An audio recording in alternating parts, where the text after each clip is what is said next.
Good morning. Can we please stand for the pledge? I pledge allegiance to the flag of the United States of America and to the republic for which it stands, one nation, under God, indivisible, with liberty and justice for all. Are there any announcements? Okay. Thank you, my dear. Good morning, everybody. 2 weeks away is our holiday party. Be ready for that. And also, again, a thank you to all the officers who attended the training and Larry McKenzie, who's not even an officer, but stepped back in to help with logistics at Roberts Wesleyan a week and a half ago. So we got our points and it was very motivating. Also, reminder to save the date for January 22nd will be our contest, our next contest, and I'll send a sign up. I'll start a sign up the day going around. We had an officers meeting on Tuesday night. Thank you again, officers. Last Tuesday. Thank you for coming to that. Thanksgiving. Hope you all had a lovely Thanksgiving. I am the vice president of education, and so I'll be giving some reports and running that contest more. If you have questions about the schedule for January, February, March, I'll be situating. So next week we'll start a sign up. I was hoping for this week, but by next week we'll start a sign up. I apologize, I didn't write notes down or memorize this, so this is in a bit of a choppy order. Also, on the holiday party, reminder, we're going to do an induction of our 3 newest members, which means Bridget and Sam and Jim. So we will have the induction on our holiday party day 2 weeks from today. And that is enough for now. Maybe we'll have more at the end. Thank you very much. Mary, back to you, Vice President of Public Relations. Maggie, I'm gonna pass it to you since Steve is just settling in. You have to do inspiration. Oh, he's right. Oh.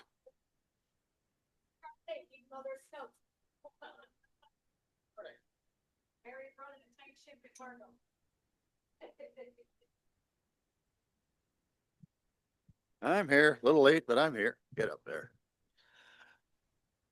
Well, I was working on this inspiration and wondering how in the world I was going to tie in our theme of the day, National Cookie Day.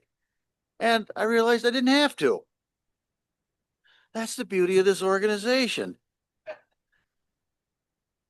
The fact that we come from all walks of life, different ages, different experiences, and we all bring something different to the table.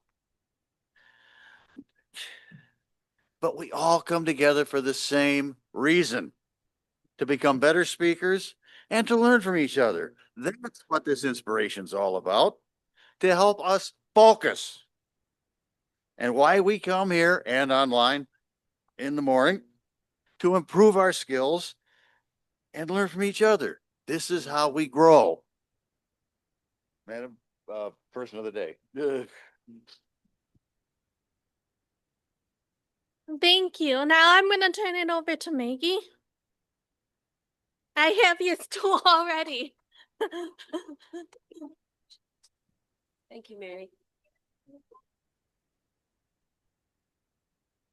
Good morning, AM Lockport. It is Cookie Day. Could there be a better day than Cookie Day? Ask Cookie Monster. I think he'll say no. Good morning and special welcome to our Toastmasters. And do we have any guests online? No. Can I read the roll before I get started? Sure. Yeah. In a nice, neat bow. Oh, Dave. I could say your name, Dave Licata. There, I said it. Appearing in person, Darcy Colby, Mark Campos, Len Thornton, Kate Orr, Barry Cavanero, Maggie Craig, Mike Florio, James Sacco. James, hi, nice to meet you. Larry McKenzie, Steve Smith, Jill Roaring, Mike Licata. Mike, cursive writing, Mike. Bridget Newton, Joe Budnick, Dave Licata. And on Zoom, we have Margot Bittner, Phil Russell, Marshall Song, Les Robinson, Sylvia Batista. I might need help with this, and I know everybody's been doing it, and I tried last night. I think Young Q, is that right? Young Ku? Yanku? She. Thank you. Yeah, Yeah, that's right. thank you. I wanted to say it right, and I was going to ask David Jones. Good morning, one and all.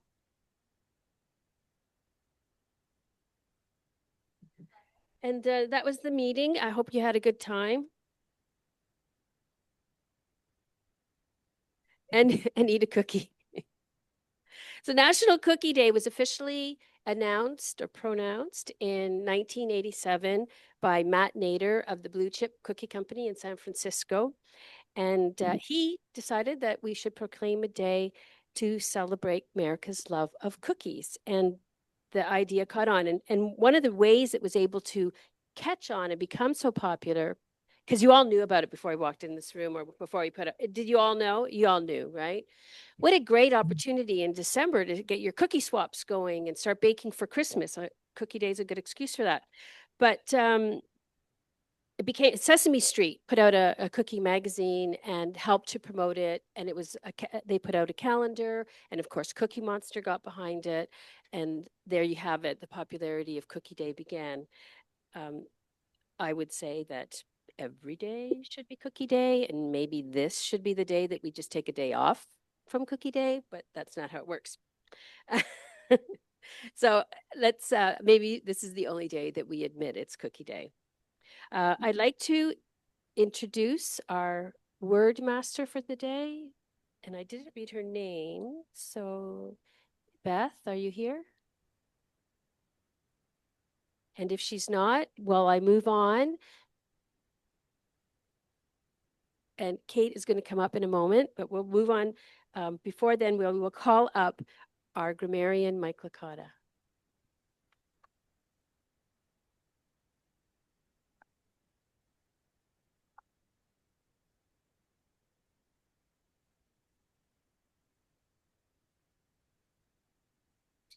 Good morning, Madam Toastmaster, fellow Toastmasters. And our guest this morning is grammarian. It'll be my job to record both the good and the poor uses of the English language and report back at the end of the meeting. Madam Toastmaster. Thank you, Mike. And our awe master, Yang Shi. Hi, everybody. My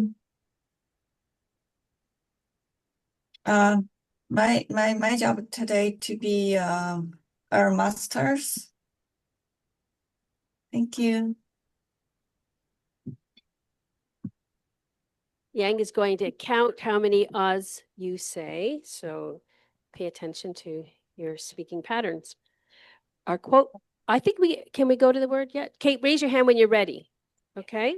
You're ready. Okay. Kate Orr. Good morning. Good morning again. I have a collection. I don't know if I copied this from Margot because she's guided me as R&D, research and design, rip off and duplicate. We copy our folks that we appreciate. And I write down words constantly that I think, oh, this would be a nice word of the day. Eric and I visited another club on Tuesday night and their word master couldn't be there. So I pulled up my list of words. Shoot, she made it in the snow. She does have a word and she has paper, and Marty's also here too. So instead of the word I was going to say, I'll just say it because it's a nice word. I looked through my things to see, but we have a tableau of cookies over here, a display that you at home should come, if you can, for the holiday party in 2 weeks. And enjoy cookies on your own. I hope you can enjoy cookies wherever you are in Zoom land. I know it's impractical for everyone to be here in person. So we'll give my mom a few minutes to settle in and you'll have a chance to use a word. And if you want to say tableau in the meantime, go ahead. All right, thank you. While we're waiting, are you ready, Beth? Beth is ready. She just gets here and stomps her foot on the gas. Thank you, Beth. Morning. Good morning. And I'm not in a ditch like somebody was on the way here. So I'm glad I have brand new tires. I'm pulling a Katie and I have two, but you can use Tableau if you want to. It's cookie day, right? It is. Okay, so I have two words. One is traditional, which is adhering to past practices or established conventions, which a lot of us do at Christmas for our cookies. But there is also curious, which is marked by a desire to investigate and learn, which sometimes we do that also. I am doing that when we have our German themed Christmas this year. However, after being curious about what a German ham would be in my cookbook, I opted not to because it called for, I believe, a quart of May wine and a whole jar of honey, including sugar. And I thought, oh, that's way too sweet. Maybe they have like ham in Germany that isn't like ours or something, but I don't think our ham needs that much sweet. So please use the word of the day and I'll get settled now. Thanks. And now I'd like to call on our quote master for today, Mr. Joe Budnick, and our president.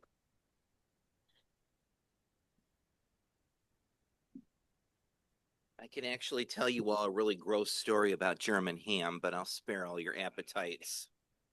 Yeah. When my mother was in Germany. Yeah. Mm-hmm. When life gives you... No, okay.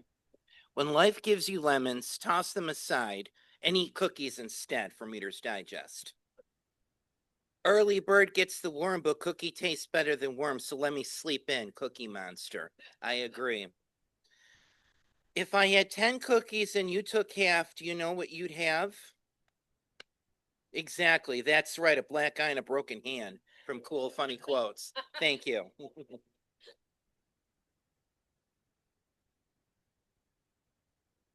Okay. And our jester for the day, although our quotes were incredibly funny, our jester for the day is David Jones. Thank you, Madam Toastmaster. Good morning, fellow Toastmasters and guests. I have 5 cookie puns that are badder than you think. First one is, what does a gingerbread man use to make his bed? Cookie sheets. Cookie sheets is the answer. Why did the cookie go to the doctor? She felt crummy. And from the very curious anonymous, a cookie a day keeps the sadness away. An entire jar of cookies a day brings it back. Sometimes we overdo it, I guess. What do you call a smart cookie? Dave Licata should know this one. A wisecracker. A wisecracker. All right. Finally, watch Dave applaud for the last one. How do cookies stay in shape? They do a lot of crunches. Back to you, Madam Toastmaster. Well done. Well done. Thank you very much, David Jones. And now Marshall Song is our timer. We'll explain the timing today. Good morning, everyone. I'm curious how sweet of your cookies. Last time my American friend gave me a cookie. I'd better to eat sugar directly. Thank you. We have 3 parts.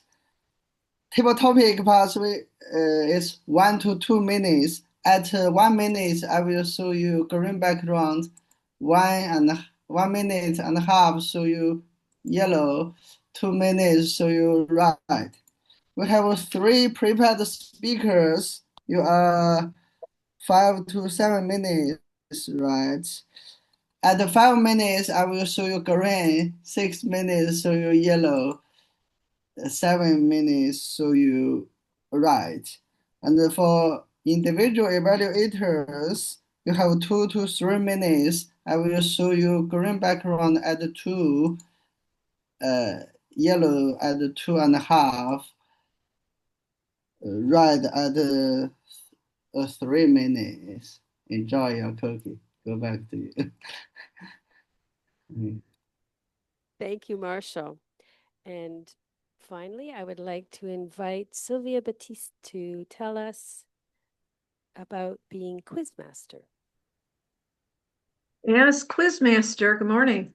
As Quizmaster this morning, I'm going to test the listening skills of everybody. I'll have about 3 to 5, no more than 5, 3 to 5 questions at the end, and hopefully everybody will be listening. Thank you, Sylvia. And now I would like to propose a toast to the cookie. Humble, sweet, universally loved. You hold memories, traditions, and miracles of butter. May we savor you daily and pretend calories don't count. The cookie.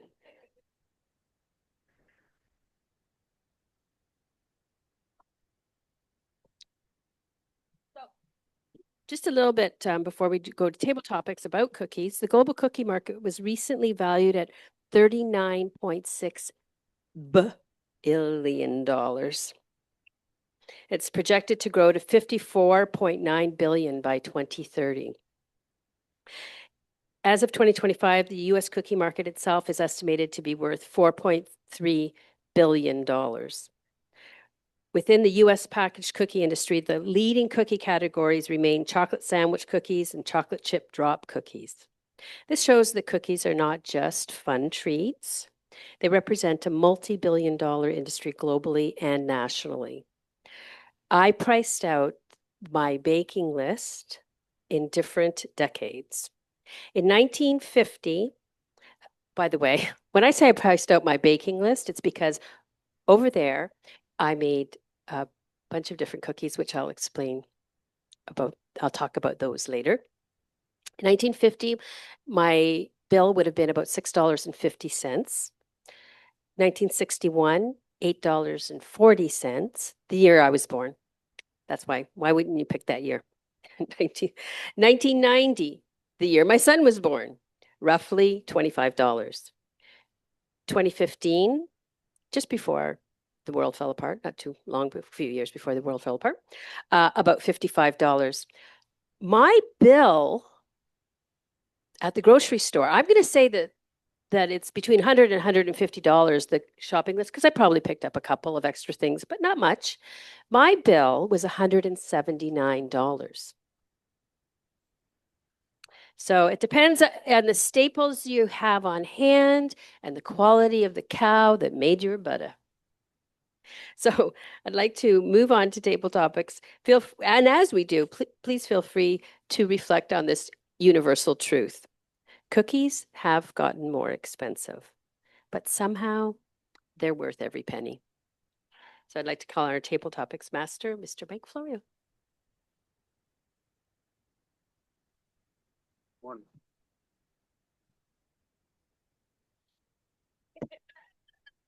There we go. I don't think I need that. Hello, everyone. My name's Mike Florio, and I'm a cookie-holic. Yes, I have a problem. Doesn't matter what kind of I don't think I've ever met a cookie I don't like. Okay. And I don't know, 39 billion. I probably didn't spend that much, but maybe, $500 million probably I've spent on cookies. Anyway, I love cookies, all types. Let's go to Kate. Yeah, come on up and tell us what your favorite cookie is and if you ever met a cookie you didn't like. There's a cookie on the lectern. That looks very enticing. It was an excellent demonstration of our toast. I love the traditional cookies. As I picked up Mary this morning, she brought oatmeal molasses cookies, and I told her how my grandpa, my mom's dad, would always make us big gingerbread man, not decorated, but so traditional. And a few years ago, I found a nice big cookie cutter to give to her so that now we can recreate that for the grandkids. Who doesn't love tradition? So I think the memories of grandpa's big molasses cookie gingerbread, each of the grandkids getting one, would have to be my favorite memory of cookies. But this tableau, this spread of cookies that we have here brings out all these memories of, oh, this with coconut and this with chocolate and this with peanut butter and this with that and this with that. Now, do I have a cookie I don't like? I can't do spicy things. I really admire the new traditions with the Mexican chocolate and cayenne pepper combinations, and I know some love that. I can't do the spicy hot cocoa cookies. I can't do those spicy ones. But I agree with Mike. I guess I'm a cookie holic or cookie monster more than I realized. What I brought today, something I've never tried before, modified something so Mary could have it. No peanuts, no peanut butter. I made coconut Rice Krispie snowballs. And there's something interesting. And like Maggie mentioned, butter brings it all together. It's a real simple recipe. I took out all the nuts that were the option so we wouldn't have any allergy issues.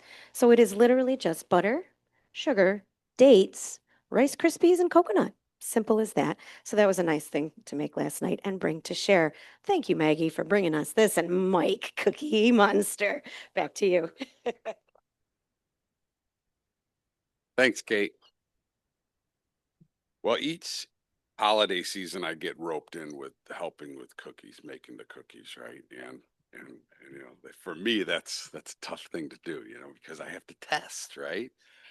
And I don't really mix everything together. I'm the guy who kind of goes through the bowl and mixes everything up, and then I get to frost. And when you frost, you got to set them all out everywhere in the house, or they're everywhere.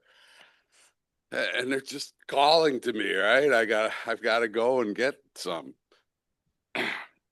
And anyway, I maybe even convinced myself that because my wife makes them, you know, they're not Oreos or Chip Ahoys with all that stuff in there, right? That they're healthier. And last year, I think I probably put on 20 pounds because I thought, well, it's a health food, right? It's a health food. Anyway, Margot, are there any special cookies that you make possibly for the holiday season? I don't get the cookie thing. Sorry, it's not part of Hanukkah. I still, after being married for 46 years, I don't get the cookie thing. But when you talk about tradition, I'm going to change the topic a little bit because it is tradition for New York Farm Bureau to give out an award every year for the James Quinn Award, which goes to someone who has gone above and beyond in supporting Farm Bureau, New York agriculture during the past year. And last night at the state meeting, my oldest, Kevin, received this absolutely fabulous honor. So right now I am in the middle of felling and enjoying the fact that my son was recognized for all he does for New York State agriculture. And if you looked at my son and you know he's about 4 of me put together, you will realize that he really does love cookies and other foods. Although he proudly told me he lost 20 pounds the other day. So we're proud of him for that. But this award is just absolutely thrilled, and our entire family is so excited to know that he's actually being recognized for all the effort he did for the Farm Bureau, for the educational sessions he's done. He serves on 4 county committees, 2 state committees. So I'm sorry, folks. I got to Cafel and tell you all about my kid today, Mr. Table Topics Master. Awesome. Thank you. Awesome. No sorries. You can change the topic. Jim Sacco, my running buddy. Yeah, I was online and I noticed it, and now you joined. So if you want to come up this morning and say, hey, what's your favorite cookie? You know, as a Gumbadi, have you ever had to, you know, take somebody out for a cookie? You know, let us know what your tradition is for the cookie season. Come on up. He's been here before, you know how it works.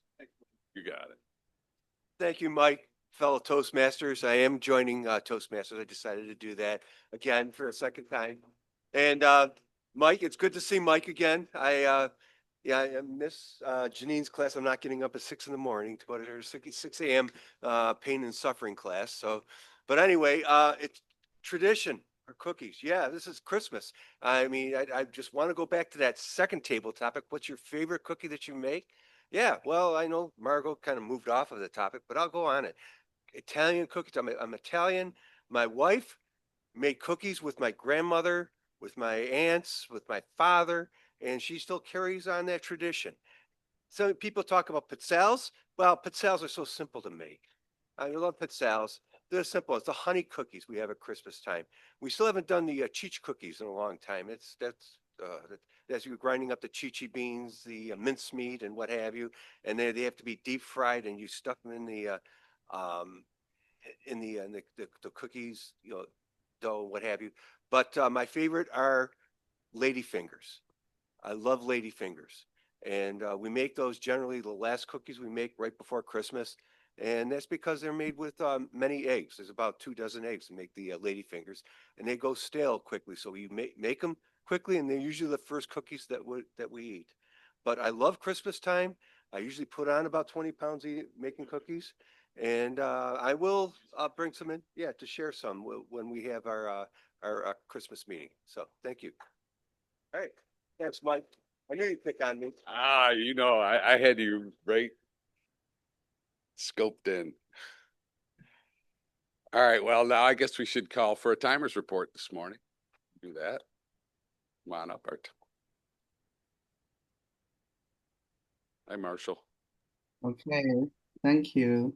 I'm so glad to hear three stories about this traditional snack cookie. The first speak kid spent 1 minute 48 seconds. Second speaker Margot spent 1 minute 26 seconds. And the third speaker Jim spent 1 minute 36. All of them qualified. Thank you. Thank you very much. And now let's call up our word master, Beth.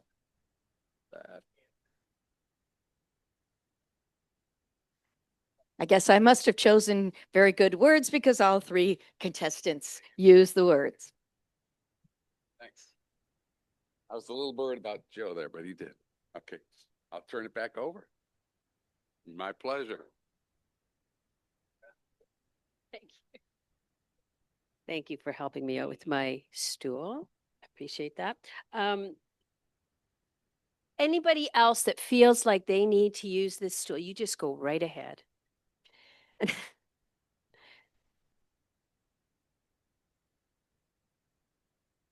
I am so sorry. I did not introduce the no sorries in Toastmaster. I'm sorry. I'm sorry. I'm not sorry, Phil.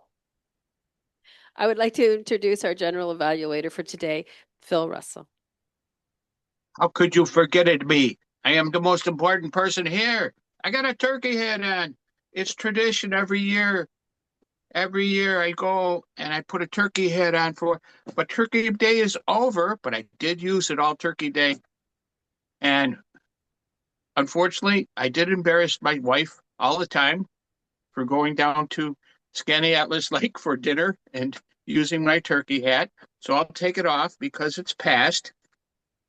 And my job is to evaluate the Toastmaster, who started off brilliantly with all of her introductions of the participants. It was a great job. And I salute you for that. And that's my job, is to look at the good things and the bad things. And also, very important, is to evaluate the evaluators. They are so important to our group because they help us get better. And that's the most important thing. We are trying to improve as public speakers, leaders, and participants. So I want to thank you. Accept your apology for forgetting me, but it's been a wonderful start to the meeting, and let's keep it going. Madam Toastmaster. Thank you, Phil. Overlooked, but never forgotten. Before we move on to the prepared speeches, I would like to honor one tradition. It's very important to me. The cookie swap. It's a time-honored tradition across North America. My friends and I call ours the bitch and bake. I'm choose not to. This was my annual holiday cookie swap.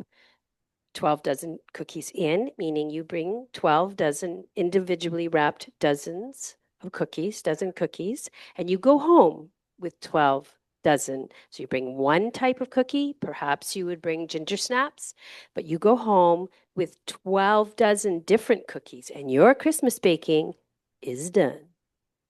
You're welcome.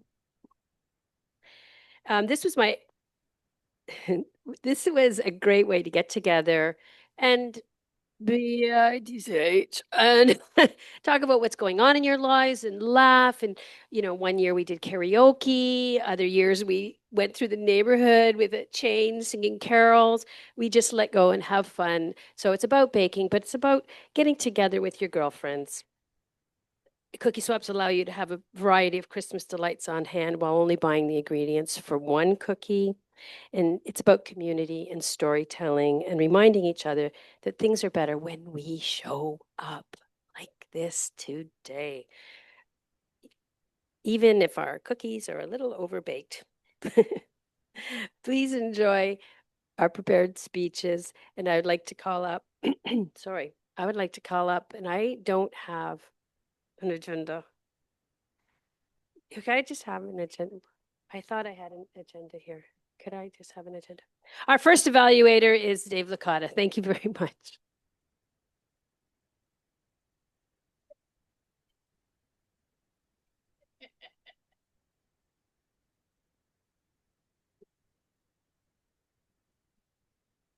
Thank you very much. A quick story about cookies.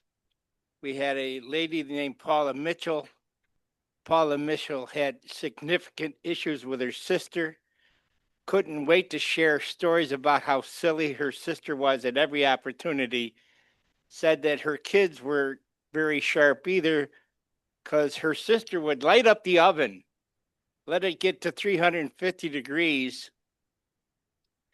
get a cookie sheet and put Oreos on the cookie sheet, slide them in the oven and go, "Kids, they're done."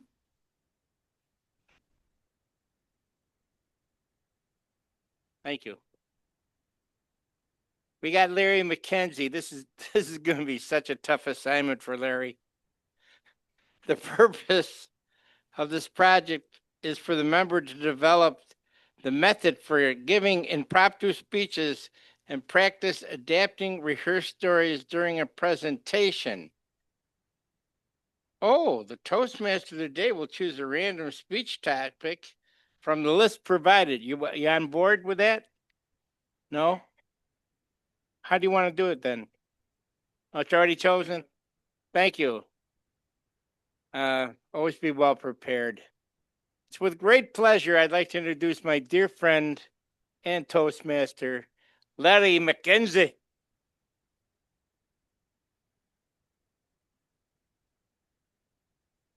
Dave, before you leave, before our timer starts our time today, I'll give you a couple parameters before we start. But I have parameters. You like that word? I happen to be. This is actually might be part of my speech, but I'm going to stop it before I start it. What I did was I had the opportunity this week to do some fall cleaning instead of spring cleaning because I was getting prepared for the holidays.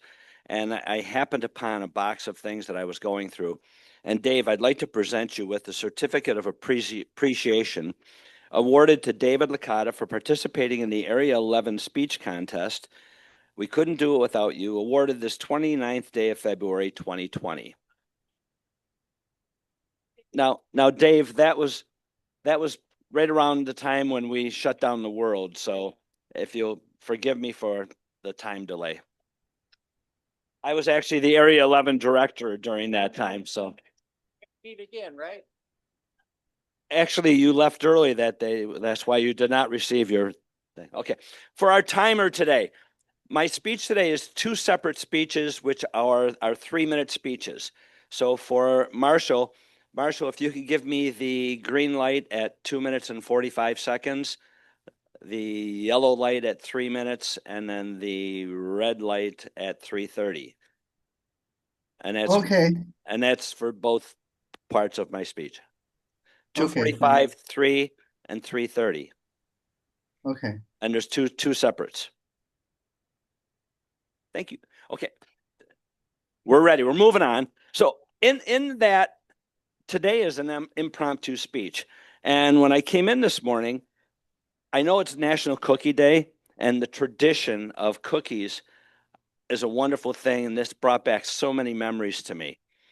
I'm from Nova Scotia originally, and my parents and my grandmother and my great grandmother, my aunts, my mother made shortbread cookies. And as a child, I'm an only child, and my mom and I, this was the tradition every year that we would make shortbread cookies together. And I would sit and I would decorate them and put these little silver things in for eyes and what have you. And I would always get so upset when things would break, like this cookie that I saw on the plate. Do you know why?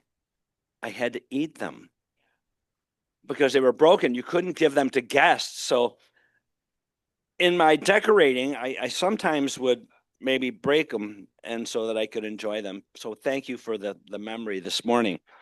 And as we were moving along through trying to figure out topics to write down for our Toastmaster to give me so I could do my impromptu speaking, I happened upon many different things in that box that I found Dave's wonderful certificate of participation. I happened to find from Niagara Celtic, September 19th. Or September 2019. This was the 19th year of the Celtic Festival, working up to the 20th, which was kind of postponed but never forgot.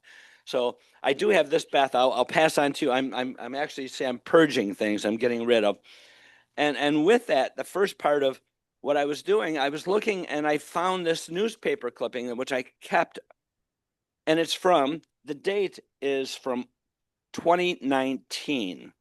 And the date on it was August of 2019.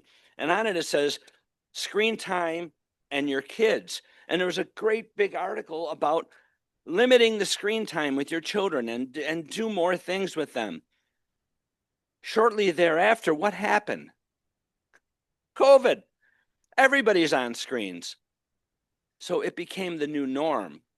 The difficult thing is that new norm has remained to be the new norm post-COVID and as such. I had the opportunity yesterday to do something that I was enthralled with because I was busy and my phone rang and I didn't have the opportunity to answer it. And I looked and I said, oh, Dave Licata's calling me. Picked up my phone, screen time, and I called Dave. We engaged in a conversation over the telephone that lasted an hour and 1 minute. Now, you may look and laugh and say, well, gee, a minute, and how could you talk to Dave for over an hour? Well, you know, it was that conversation thing, and it brought me back to the screen time. We're so busy texting everyone that's sitting next to us. Oh, hi. And instead of actually carrying on a conversation. So it reminded me yesterday when I was talking with Dave for that hour and a minute that don't forget about the communication. Sit, converse. I had that opportunity after our speech contest to go and have dinner with a few friends that are here right now with us. And we had conversation. How cool.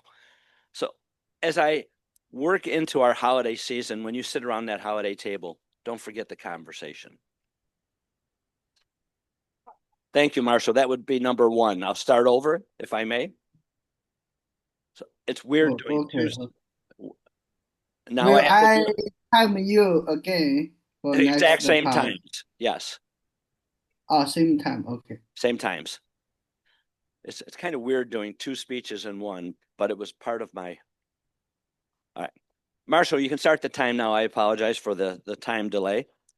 So as I'm looking through that box of wonderful memories, I happened upon a couple of different things. And there was a speech I gave November 3rd, 2016, 9 years ago. And that speech was the title of it was A Moment in Time.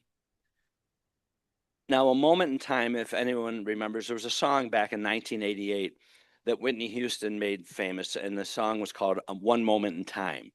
And a couple of the lyrics from that, I know them verbatim, but I don't want to mess them up. So it says, each day I live, I want to be a day to give the best of me. I'm only one, but not alone. My finest day is yet unknown. I broke my heart for every gain. To taste the sweet, I face the pain. I rise and fall, yet through it all, this much remains. I want one moment in time when I'm more than I thought I could be, when all of my dreams are a heartbeat away and the answers are up to me. So, with that, I put together a speech about a moment in time, and it was a moment in time for me where people that made an influence on my life. And there were a couple of them, and they were taken too early. And you may have people like that in your families. One of them was my sister-in-law, Catherine. The other was a beautiful lady. Her name was, we called her Nikki. Her name was Nicole Martinez. And Nikki was a wonderful young lady that, let me find her picture here for you. And I'm not fumbling. It's just that I have it all stapled and I didn't want to mess it up. This is Nikki. That is Nikki and my son. And that was on her birthday. Shortly thereafter, Nikki went for routine testing like most of us do. She found out that she had a spot, breast cancer. Turned out to be where she had to have a double mastectomy, and the cancer spread, similar as it did to my sister-in-law, Catherine. So you ask why I'm bringing these up, because those are two people that made an impact, not only on me, but many other people. There was an article that was in the Lockport newspaper in regards to Nikki. And my son, this was the one for him. He had been married, divorced, and Nikki found him and he found Nikki, and neither one of them were ready to start a new relationship. But something clicked. And they became one. And what happened was when Nikki was taken too soon, my son hasn't been the same since. But during the holidays at Thanksgiving, we had the opportunity to sit and we talked, conversation. 9 years later, conversation. Sometimes things take time. So if you have people that are in your family throughout this holiday season, I encourage you to reach out to them. They may be alone, they may be by themselves, or they may have a large family. But that one moment in time that you take to share your moment with them could be a life changer. Thank you.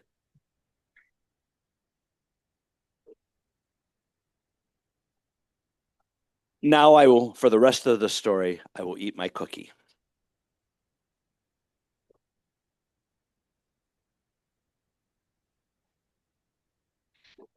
I'm going to introduce the next evaluator, but before I do, I just want to say that we have a guest over in Zoom land, Mr. John O'Hare. Good morning. I think our division director, thanks for joining us this morning. AM Lockport, it is worth getting up for, so thank you for getting up for us. Also, there was a few names that I didn't say this morning because we had a little late getting in for everybody because of the snow. So good morning, Marty, Steve, Jill, and I don't think I said your name, Bridget.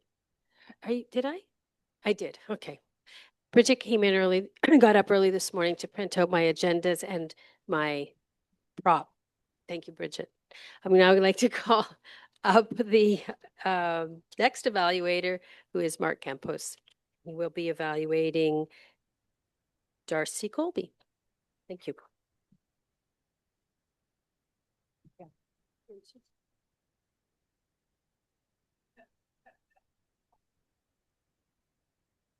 Thank you, Madam Toastmaster, fellow Toastmasters, and our guests. I'm sorry I'm getting the stool out of the way before I trip over it. Hazardous duty here. It is my privilege this morning to evaluate Darcy Colby. Darcy is working out of the Dynamic Leadership Pathway, a Level 2 project, Understanding Your Leadership Style. The purpose of this project is for the member to identify their primary leadership style or styles, and the purpose of the speech is for the member to share some aspect of their primary leadership style or discuss leadership styles in general. Mr. Timer, her time is 5 to 7 minutes. Fellow Toastmasters, please join me in welcoming Darcy Colby with Leadership Styles, aka Band Drama.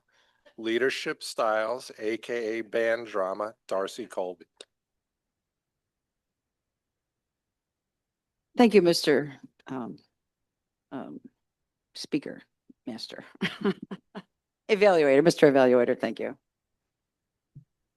Raise your hand if you've ever led a group of people. All right, keep your hand up if you have led a group of musicians.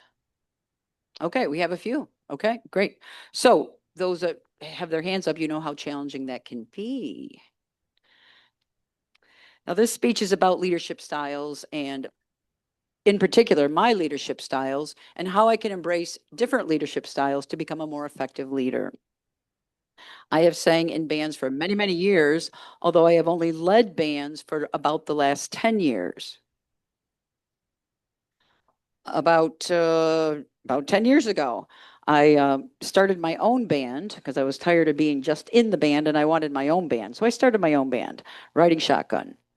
And that lasted for about 7.5 years. And then now I am the leader, I'm the music director, and I started a praise band at my church.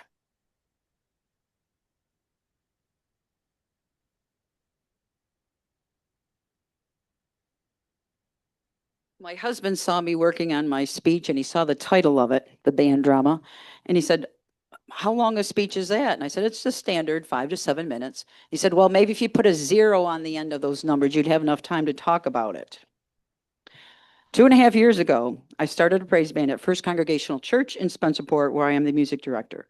The goal of doing this is to bring more young families and young people into the church. If we don't get an influx of young people into the church, we won't have a church. The congregation will pass away and there won't be anybody left. And I'm sure that my church isn't the only church in that dilemma. There are churches that are thriving, and I've been to a few of them, and I've noticed that they put a huge emphasis on live music. And in fact, they make a production and they've got the lights and the tinsel and all those other technical things that go along with it. In my praise band, we have lead guitar, bass, keyboard. I'm the vocalist, and we used to have a drummer. Now, just like kids in school, the members of my band, some of them come prepared. They do their homework and they come prepared, and some do not. It's about half and half. 2 came prepared, 2 did not. Now, that's okay when you're a musician and you don't come prepared if you've been doing the same song for 20, 30, 40 years. That's not the case, so it just doesn't work. Now, a chain is only as strong as its weakest link. And I'd had about enough of this mediocre band because my vision for the band was to be up here, and I rated it about a C. We're okay. Without singling anybody out, I suggested that we meet together at somebody's house or at a restaurant or something and just brainstorm and come up with different ways that we can improve this band. I thought it was a great idea. They didn't. I got pushback. They were defensive. The drummer told me my opinion was just plain wrong, and his was right. So, unfortunately, the drummer quit after that heated discussion, and unfortunately, he was one of the ones that actually came prepared. Could I have used more tech? Probably. Those of you that know me, I know you don't know me well, but I don't mince a lot of words. I get to the point. I'm pretty blunt. I'm way too honest, and that's just the way it is. I've learned to temper that a little bit. So that's just a little background as I delve into leadership styles. Now, keep in mind that every leadership style has its merits and its drawbacks. So I did the exercise in the project, and my leadership styles from the most prevalent to the least prevalent are as follows. My prevalent leadership style is democratic. This style relies on consensus decision-making. Leaders use collaboration and communication to receive input from their members. How do I do that? I ask for song suggestions. There's no greater buy-in than if a musician is playing a song that he actually likes to play, he or she likes to play. In my old band, I had a lead guitar player that told me that he just blurted out one day, and this was after about 7 years or 6 years into the band. He said, you know, I really don't like most of the songs on the set list. And I was very surprised. I said, then why the hell are you in this band? Is it just for the money? Again, I'm too blunt. He quit.